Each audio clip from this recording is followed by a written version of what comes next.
तो फिल्म की शुरुआत ट्रेन की पटरी से होती है और फौरन बाद हमें 1968 का वक्त दिखाया जाता है, जब पॉल ने आइरिस को सरप्राइज करने के लिए एक स्काई व्यू रेस्टोरेंट बनाया था। आइरिस बहुत ज्यादा एक्साइटेड और खुश हो जाती है और इस रेस्टोरेंट की कमर्शियल के लिए आइरिस और पॉल की इस टॉवर के साथ पिक्चर भी ली जाती है और फाइनली ये लोग रेस्टोरेंट के अंदर आ जाते हैं। रेस्टोरेंट का फ्लोर ग्लास का था, नीचे से सब नजर आ रहा था और रेस्टोरेंट के बिल्कुल सेंटर में एक लाइव किचन था। लोग यहाँ पर पार्टी कर रहे थे और तभी आइरिस पॉल की पॉकेट में एक रोज फ्लावर लगाती है, जिसपे लगे कांटे के चुभने से उसके हाथ से खून निकल आता है, जिसे देखकर उसे उल्टी आ जाती है। जो देखते हुए रेस्टोरेंट में आई सिंगर ये समझ गई कि आइरिस प्रेग्नेंट है और जब उसने आइरिस से पूछा तो आइरिस को खुद ही अभी उसी के मुंह से पता चल रहा था, लेकिन फिर भी आइरिस बहुत ज्यादा खुश थी। यहाँ पर वो सिंगर के बेटे को भी दिखती है और पता नहीं क्यों उसे इस बच्चे से अट्रैक्शन फील हुई। खैर वो पॉल के पास चली गई और पॉल उसे ले आया टॉप व्यू टेरेस पर, जहाँ वो आइरिस को प्रपोज कर देता है। आइरिस एक्साइटेड होकर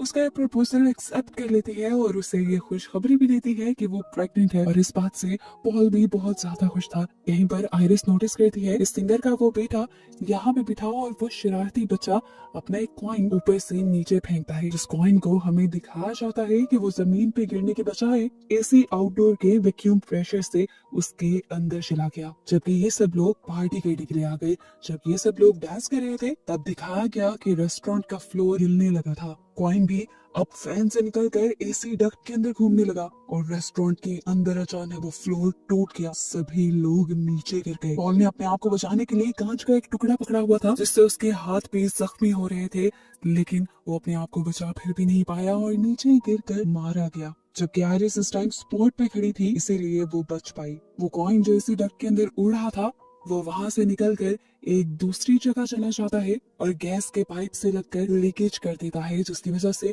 ऊपर लाइव किचन रेस्टोरेंट में भी आग लग जाती है, जिसकी वजह से वो सिंगर भी मारी जाती है। और आइरिस अपने आप को बचाने के लिए पियानो के नीचे छुप जाती है। अपने आप को बचाने के लिए आइरिस लिफ्ट के पास आई, जो लिफ्ट पूरी तरह फुल हो चुकी थी। इससे पहले कि लिफ्ट नीचे जा पाती, लिफ्ट के नीचे एक बंदा आकर क्रश हो जाता है। ऐसे लिफ्ट खराब हो जाती है और लिफ्ट के अंदर के भी सभी लोग मारे जाते हैं। वो वापस ऊपर की तरफ गई तो रेस्टोरेंट का आधा हिस्सा भी एक तरफ लटक गया, जिसके अंदर जाकर लोग अपनी जान बचा रहे थे। बस एक पियानो नहीं, इस पूरे हिस्से का बैलेंस बनाया हुआ था। वो कॉइन जो यहाँ डक्ट्स में घूम रहा था वो आकर इस पियानो के ऊपर गिरा, बैलेंस बिगड़ा और रेस्टोरेंट का ये हिस्सा भी नीचे गिर गया और इस तरह इसमें मौजूद लोग भी मारे गए। यहाँ पर आइरिस को उस सिंगर का एक बेटा भी दिखा, जिससे उसने पकड़ लिया। वो उसे बचाकर सेफली लेकर जाना चाहती थी, लेकिन उसकी नीचे की भी जमीन टूट गई।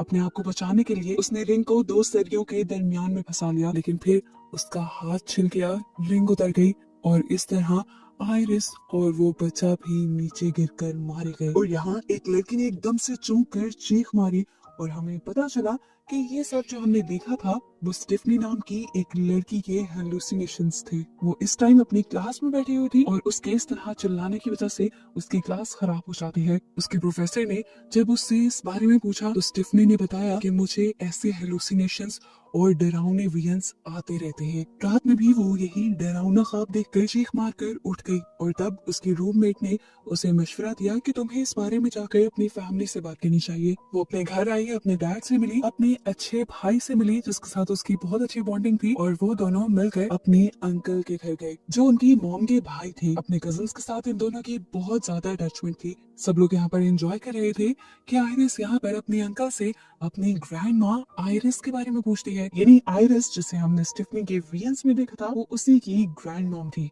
उसके अंकल अपनी मॉम का ही नाम सुनकर स्टिफनी पर गुस्सा हो जाते हैं और उससे कहते हैं कि तुम्हारी ग्रैंड माँ हमारे लिए मर चुकी है, वो पागल हो गई है, हमें छोड़कर वो एक आइलैंड पे जाकर रहने लगी थी, जिसके बाद से वो हमसे कभी मिलने नहीं आई। इसी वजह से तुम्हारी मॉम की भी दिमागी हालत खराब हो गई और वो भी हमें छोड़कर चली गई।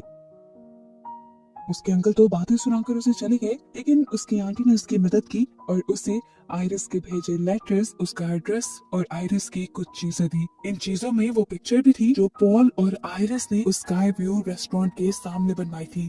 ये देखकर स्टिफनी बुरी तरह चौंक गई। ये पिक्चर, ये रेस्टोरेंट, ये सब उसके विजन में आया था। अब स्टिफनी आइरिस से मिलने के लिए उस वीरान सुनसान आइलैंड पे चले गए, जहाँ पे एक घर तो था लेकिन इस घर की हालत काफी खराब थी। उसके सेंसर में स्टिफनी ने अपना इंट्रोडक्शन करवाया तो आयरिस ने उसे घर के अंदर बुला लिया।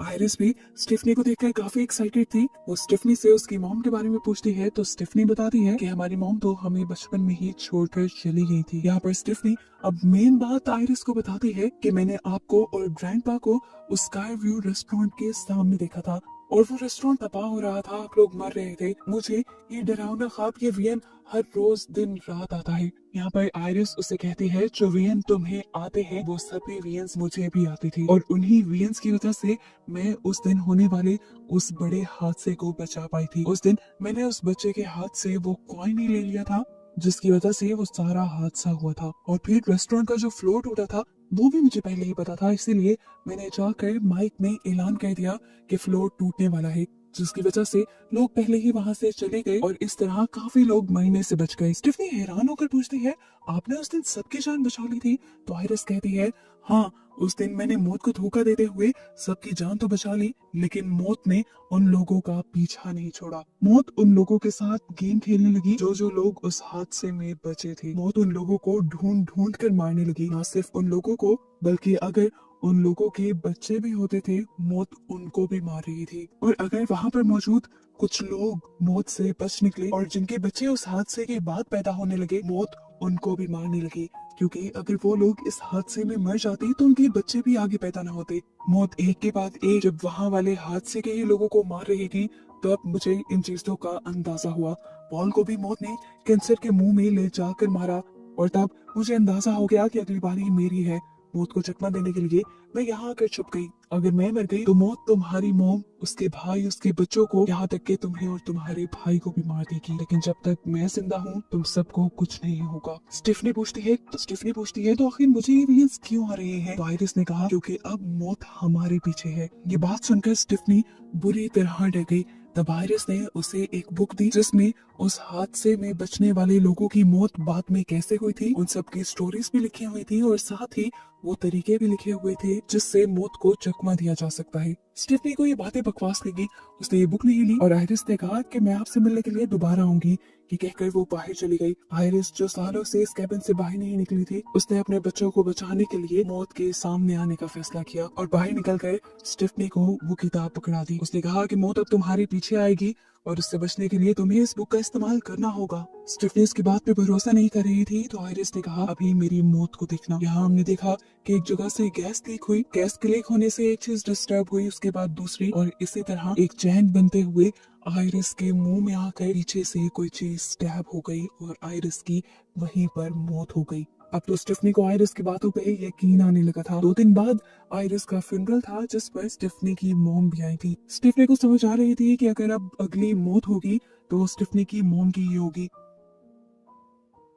अपनी मॉम को बचाने के लिए वो आयरिस की दी हुई बुक पढ़ने लगी जिसमें आयरिस ने वो कॉइन भी छुपा कर रखा हुआ था जिसकी वजह से उसने उस दिन होने वाले हादसे को बचाया था। सारी बात समझते हुए अब स्टिफनी अपनी फैमिली को कॉल मिलाती है ताकि वो उन्हें अलर्ट कर सके, लेकिन कोई भी उसकी कॉल रिसीव नहीं कर रहा था। यहाँ दिखाया जाता है कि स्टिफनी की पूरी फैमिली पार्टी कर रही थी। यहाँ पार्टी में दिखाया जाता है कि मौत का खेल शुरू हो चुका था। यहाँ पर एक गिलास टूटा और कांच का टुकड़ा जाकर बर्फ के टुकड़ों में गिर गया। यहीं से सब बर्फ ले रहे थे। ये बर्फ का टुकड़ा स्टिफनी के अंकल के ग्लास में चला गया और उन्होंने ग्लास जाकर साइड पे रख दिया। साथ ही यहाँ पर मौजूद बाकी सारी चीजें भी थोड़ा थोड़ा करके अपनी जगह बदलती रही, जैसे सब कुछ किसी प्लान के तहत हो रहा हो। स्टिफनी के अंकल के ही हाथ से वो ग्लास गिर जाता है और कांच का टुकड़ा उनके पाँव के अंदर स्टैब हो जाता है। दर्द की वजह से वो वहीं गिर पड़ते हैं। उनके गिरने से यहाँ जमीन में जो वाइब्रेशन पैदा होती है उससे एक औजार घास काटने वाली मशीन पर गिर जाता है। वो मशीन स्टार्ट हो जाती है और एकदम से स्टिफनी के अंकल के मुंह के ऊपर चढ़कर उसका पूरा मुंह क्रैश करते हुए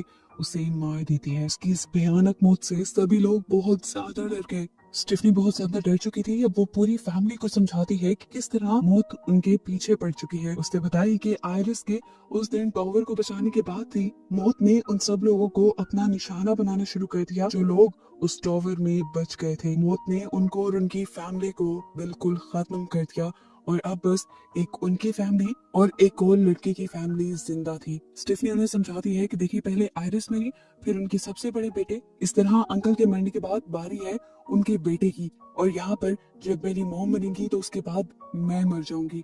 स्टीफनी की बातें सबने बैठकर सुनी तो सही, लेकिन किसी को भी उसकी बात पे यकीन नहीं आया। यहाँ तक कि उसके अंकल के बच्चे यानी उसके कजन्स तो उससे नाराज भी हो गए कि वो उसके डैड की मौत का मजाक बना रही है। यहाँ पर सिर्फ एक ही इंसान था जिसने स्टीफनी पे यकीन था, वो थी स्टीफनी की मॉम। लेकिन स्टीफनी अपनी मॉम के साथ अच्छे से बात नहीं कर रही थी। यहाँ पर अब हमें अंकल के बड़े बेटे को अपनी पियर्सिंग शॉप में दिखाया गया। वो अपना काम खत्म करके अपनी शॉप बंद करता है और अपने डैड की याद में अपने हाथ पे डैड का टैटू बनाता है। इस टाइम उसने अपने भी नोज में एक पिन पहनी हुई थी। यहाँ पर उसकी नोज की पियर्सिंग पर फोकस किया जाता है और एकदम से ऊपर एक फैन ऑन हो जाता है, जिसके साथ एक मैग्नेटिक चैन थी जो आकर उसके नोज की पियर्सिंग के साथ फंस जाती है। फैन के चलते ही वो चैन भी घूमी और वो लड़का भी घूमने लगा। नीचे बहुत सारा कैरोसिन था जिसमें उसी के लाइटर्स से आग लग गई। वो अपने आप को उस चैन से तो छुड़वा लेता है, लेकिन नीचे आग में गिर जाता है। हम देखते हैं कि शॉप में भी आग बहुत ज्यादा बढ़ चुकी थी। जैसे ही स्टीफनी को ये बात मालूम होती है कि उसकी शॉप में आग लगी थी, तो सुबह होते ही वो उसकी शॉप में जाने का डिसाइड करते हैं, लेकिन वो तो इनकी कार के सामने आकर इन्हें रोक देता है। हैरानकुन बात थी कि उसके बाजू के अलावा उसे कहीं चोट नहीं आई थी। वो लोग बेदहानी में बात कर रहे होते हैं कि यहीं पर तेज स्पीड ट्रक आकर उसे घुमा जाता है, लेकिन उसे कोई नुकसान नहीं करता। ये देखते हुए वो स्टीफनी से कहता है, देखा मैंने कहा था ना कि मुझे कुछ नहीं होगा। यहाँ पर स्टीफनी को उसकी बातें बिल्कुल बकवास लग रही थी। वो उसकी बातों पे ध्यान देने के बजाय यहाँ पर रोड की चीजों पे ध्यान दे रही थी कि क्या क्या चीज उसे नुकसान पहुंचा सकती है। यहाँ से कचरे की गाड़ी गुजरती है तो स्टीफनी उसे इससे दूर रहने को कहती है, लेकिन वो तो जाकर उसे प्यार कर देता है और सच में उसे कुछ होता भी नहीं। अभी लड़का स्टीफनी से कहता है, देखो मैंने कहा था ना तुम कुछ ज्यादा ही सोच रही हो। उस लड़के की दूसरी बहन भी अब वॉक के लिए निकल जाती है और तभी अचानक से उसका पाँव एक बॉल से टकराता है, जिसकी वजह से वो गार्बेज बास्केट के अंदर गिर जाती है और गाड़ी वाले इस ट्रैश को जल्दी से अपनी गाड़ी के अंदर डाल देते हैं। ये सब कुछ होते हुए उन तीनों ने भी देखा था। वो तीनों जाकर जल्दी से उस गाड़ी को रोकने की कोशिश करते हैं। स्टीफनी बिना अपनी जान की परवाह किए उसे बचाने के लिए गाड़ी के ऊपर चढ़ती है, लेकिन दिखाया गया कि अंदर तो गार्बेज क्रश हो रहा था और इसी मशीन के अंदर उस लड़की की भी जिस्म के टुकड़े टुकड़े हो गए। स्टीफनी के हाथ में बस उसका एक हाथ रह गया और वो मर गई। उसकी मौत से सब लोग बहुत ज्यादा डिप्रेस हो गए थे। स्टीफनी का भाई स्टीफनी से कहता है, तुम ठीक थी। लेकिन इस टाइम स्टीफनी को अपनी थ्योरी पे यकीन नहीं रहा था, क्योंकि उसे लग रहा था कि जो लड़की मरी थी उसके बड़े भाई को मरना चाहिए था। तब उनकी आंट ने आकर एक बहुत बड़ा सच ये रिवील किया कि असल में वो लड़का स्टीफनी के अंकल का असल बेटा था ही नहीं। इसी वजह से उसकी मौत नहीं हुई, बल्कि उसकी बहन की मौत हो गई, जो कि उनकी अंकल की बड़ी बेटी थी। और ये सुनकर अब स्टीफनी चौंक गई। स्टीफनी के साथ सारे भी, क्योंकि सबको अब स्टीफनी की बात पे यकीन आने लगा था। वो जो लड़की मरी थी उसका छोटा भाई अब स्टीफनी से कहता है, ये नहीं, इस मर्तबा मेरी बारी है। स्टीफनी, मैं मरना नहीं चाहता, क्या तुम मेरी मदद करोगी? स्टीफनी कहती है, मैं बचाना तो चाहती हूँ, लेकिन मुझे नहीं पता कि आगे क्या होने वाला है। तब उसका भाई उससे कहता है, देखो तुमने पहले भी फिगर आउट कर लिया था कि क्या होने वाला है। तुम जरा आसपास की चीजों पे ध्यान दो, तुम समझ जाओगी। स्टीफनी को याद आता है कि आयरिस ने यानी उसकी ग्रैंड मॉम ने उसे एक लड़की के बारे में बताया था जो उस दिन बच गया था। वो आज भी एक हॉस्पिटल में काम कर रहा था, यानी वो जिंदा था और उसने भी मौत को चकमा दिया था। उसे मौत को चकमा देना आता था, इसीलिए ये लोग उसके पास जाने का डिसाइड करते हैं। यहाँ पर ये सब लोग जब आकर उसका नाम जेडी पुकारते हैं तो वो हैरान हो जाता है। इस नाम से उसे सिर्फ आयरिस से पुकारती थी। ये लोग उससे सवाल करते हैं कि आप आयरिस को कैसे जानते हैं। तब उसने बताया कि उस दिन जिस दिन टॉवर वाला हादसा हुआ था तब मैं वहीं पर था, मैं सिंगर का बेटा था। ये जानते हुए स्टीफनी को भी वो सारा वियन याद आ गया और वो भी उसे पहचान गई। ये आदमी बताता है कि आयरिस काफी सालों पहले भी उससे मिलने के लिए आई थी, क्योंकि वो पॉल के लिए यानी अपने हस्बैंड के लिए मौत को चकमा देना चाहती थी, लेकिन बहुत कोशिशों के बाद भी ये लोग उसकी जान नहीं बचा पाए थे। स्टीफनी पूछती है कि क्या कोई ऐसे भी लोग हैं जो इस मौत से बिल्कुल बच गए हों। तो वो आदमी जवाब देता है, हाँ, 2 लोग ऐसे हैं जो इस मौत से बच गए थे, लेकिन ऐसे नहीं। मौत पहले जीती, मौत ने पहले उन्हें अपना शिकार बनाया और वो मर गए, लेकिन फिर कुछ ही देर बाद डॉक्टर्स की या किसी की कोशिश से उन्हें जिंदा कर लिया गया और उसके बाद से मौत ने उनका पीछा नहीं किया। स्टीफनी उसे कहती है, प्लीज आप हमारी मदद कर सकते हैं इस काम में, आप हमारी मदद करें। लेकिन मौत में कहता है, नहीं, मैं भी पहले एक मर्तबा मौत को अपना कर मौत को चकमा दे चुका हूँ, लेकिन अब मरना मुझे भी है, क्योंकि मुझे कैंसर है और एक ना एक दिन हम सबको मरना है। मौत से हम भाग नहीं सकते, वही हमारी फाइनल डेस्टिनेशन है। उससे पहले हमें अपने बचे कुचे पलों को एंजॉय करना चाहिए। यहाँ पर जब ये सब लोग काफी ज्यादा दुखी थे, तभी इनके एक साथी को आइडिया आता है कि वो अपने भाई को जो कि मरने वाला है उसे पीनट खिलाएगा, क्योंकि उसे पीनट से एलर्जी थी। इस तरह वो पीनट खा के ही मर सकता था। लेकिन उसका प्लान था कि जैसे ही वो मर जाएगा तो फौरन वो उसे एंटी एलर्जिक और मेडिकल सर्विसेज देकर जिंदा कर लेगा, और ऐसे ये लोग मौत को चकमा दे देंगे। लेकिन जैसे ही वो वेंडिंग मशीन के पास आता है तो वेंडिंग मशीन चलती नहीं। उसे जल्दी बहुत थी, हाथ डालकर उसने पीनट्स निकालने की कोशिश की और यहाँ पर मशीन का एक स्क्रू ढीला हो गया, जिसके बाद ये लोग छुपने के लिए एक रूम में आ गए। वो अपने भाई को कहता है तुम यहाँ रुको, मैं तुम्हारे लिए एक एंटी एलर्जिक लेकर आता हूँ। ये कहकर वो वहाँ का दरवाजा बंद कर देता है और उसके दरवाजे को पटकने की वजह से यहाँ पर कुछ बटन्स ऑन हो जाते हैं और एमआरआई मशीन भी। कुछ देर बाद वो लड़का वापस आ जाता है एक इंजेक्टर और व्हील चेयर के साथ। वो इस लड़के को अब ये पीनट चॉकलेट खाने को कहता है, इससे पहले कि ये लोग अपना कोई प्लान पूरा कर पाते। यहाँ पर एमआरआई मशीन ऑन हो जाती है। अपनी हाई मैग्नेटिक रेस की वजह से वो यहाँ की सारी मेटल की चीजों को अपनी तरफ खींचने लगी थी। स्टेफनी का बड़ा कजन जिसने अपनी पूरी बॉडी में पियर्सिंग की हुई थी, वो मशीन व्हील चेयर के साथ साथ उसे भी अपने अंदर खींचने लग जाता और वो अजीब तरीके से अंदर की तरफ घुसता चला जाता है। अपने आप को वो बचा भी नहीं पाता। व्हील चेयर भी मैग्नेटिक रेस की वजह से टूटकर उसके अंदर स्टैब हो जाती है और वो वहीं पर मर जाता है। उसका छोटा भाई जिसने पीनट चॉकलेट खा ली थी, अब उसे भी बहुत ज्यादा तकलीफ हो रही थी। अपने आप को बचाने के लिए उसने पास में मौजूद इंजेक्शन अपने अंदर इंजेक्ट कर लिया, जिससे वो बेहतर तो हो गया। लेकिन तभी वेंडिंग मशीन से वो स्प्रिंग बाहर निकल आया जिसे इन्होंने खोला था। एक दीवार से दूसरी दीवार पर टकराते हुए आखिर वो स्प्रिंग आकर लगा ही उस लड़के को, जिसने अभी अभी मौत को चकमा देने के लिए चॉकलेट खाकर अपने आप को एंटी एलर्जिक लगाया था, और इस तरह उसकी भी मौत हो गई। यानी मौत ने उसे भी नहीं छोड़ा। इन दोनों के मरने की वजह से सभी लोग बहुत ज्यादा दुखी हो जाते हैं। स्टेफनी अपनी मॉम से कहती है अब आपकी बारी है। आयरिस, ये नहीं आपकी मॉम जिस घर में रहती थी, मुझे लगता है कि आपको उसी घर में रहना चाहिए, क्योंकि उस घर में रहकर वो भी काफी अरसे तक जिंदा रही थी। स्टेफनी की मॉम उसकी बात मान जाती है और तभी हम देखते हैं कि स्टेफनी के हाथ में जो बुक थी उससे वो कॉइन निकलकर नीचे गिर जाता है, जिसे एक ओल्ड लेडी उठाकर अपने पर्स में डाल लेती है। स्टेफनी खैर तेजी से अपनी ग्रैंड मॉम के घर की तरफ निकल जाती है और अपनी मॉम को उस घर के अंदर जाने को कहती है। उसकी मॉम अपने दोनों बच्चों के लिए काफी परेशान थी, तो स्टेफनी ने कहा मॉम जब तक आप जिंदा हैं हमें कुछ नहीं हो सकता। ये कहते हुए उसने अपने भाई के साथ अपनी मॉम को घर के अंदर भेज दिया। लेकिन हमें दिखाया गया कि यहाँ तो पहले से ही गैस भी लीक थी और यहाँ पर स्पार्किंग भी हो रही थी। इसकी स्मेल हालांकि स्टेफनी की मॉम को भी आई, लेकिन वो इग्नोर करते हुए अंदर चली गई और ऐसी गैस और स्पार्किंग की वजह से वहाँ पर एक बहुत बड़ा ब्लास्ट हो गया, जिसकी वजह से स्टेफनी की कार भी जाकर पानी में गिर गई और वो पानी में तड़पने लगी। अंदर स्टेफनी की मॉम इस धमाके में जल गई थी और स्टेफनी का भाई जो अभी घर से बाहर ही खड़ा था, उसने देखा कि उसके ऊपर एक टॉवर गिरने वाला था। इससे पहले कि वो गिर जाता, उसकी मॉम आकर उसे बचा लेती है और ये टॉवर उसकी मॉम के ऊपर गिरकर उनकी मौत हो जाती है। इस लड़के को पता चल गया था कि अब मरने की बारी स्टेफनी की है। वो स्टेफनी को बचाने के लिए जल्दी से पानी के अंदर कूद जाता है और उसे जब बचाकर बाहर लेकर आता है तो देखता है कि स्टेफनी पहले ही मर चुकी थी। वो उसे सीपीआर देता है, जिसकी वजह से एक मर्तबा उसकी और जान बच जाती है, वो जिंदा हो जाती है। और ये लोग इस चीज के लिए खुश हो जाते हैं कि स्टेफनी मरकर जिंदा हुई थी, उसने मौत को अपना लिया था और इस तरह अब वो मौत को चकमा दे सकती थी। ये दोनों इस बात से तो खुश थे कि इन दोनों की जान बच गई, लेकिन अपनी मॉम के मरने से और बाकी सबके मरने से ये लोग बहुत दुखी थे। सीन कट हो गए, हमें कुछ टाइम बाद का सीन दिखाया गया जहाँ अब इनकी लाइफ बिल्कुल नॉर्मल हो चुकी थी। चार्ली यानी स्टेफनी के छोटे भाई की आज ग्रेजुएशन पार्टी थी। सभी लोग वहां जाने के लिए तैयार हो रहे थे। स्टेफनी बहुत खुश होकर उसके पॉकेट में रोज का फूल लगाती है और यहाँ पर फूल में लगाए कांटा उसके हाथ में चुभ जाता है और उसके हाथ से भी बिल्कुल उसी तरह खून आता है जैसा खून मूवी के स्टार्ट में आयरिस के हाथ से भी निकला था। और ये देखकर स्टेफनी समझ जाती है कि मौत का खेल दोबारा शुरू होने वाला है। सीन कट होकर दूसरी तरफ हमें दिखाया गया कि वो कॉइन जो उस दिन आयरिस ने बचाया था और वो अब जिस ओल्ड लेडी के पास था, वो ओल्ड लेडी जैसे ही अपना वॉलेट खोलती है तो वो कॉइन उसके वॉलेट से निकलकर गिर जाता है और घूमते घूमते ट्रेन की उन पटरियों पे आता है जो हमें मूवी के स्टार्ट में दिखा दी गई थी।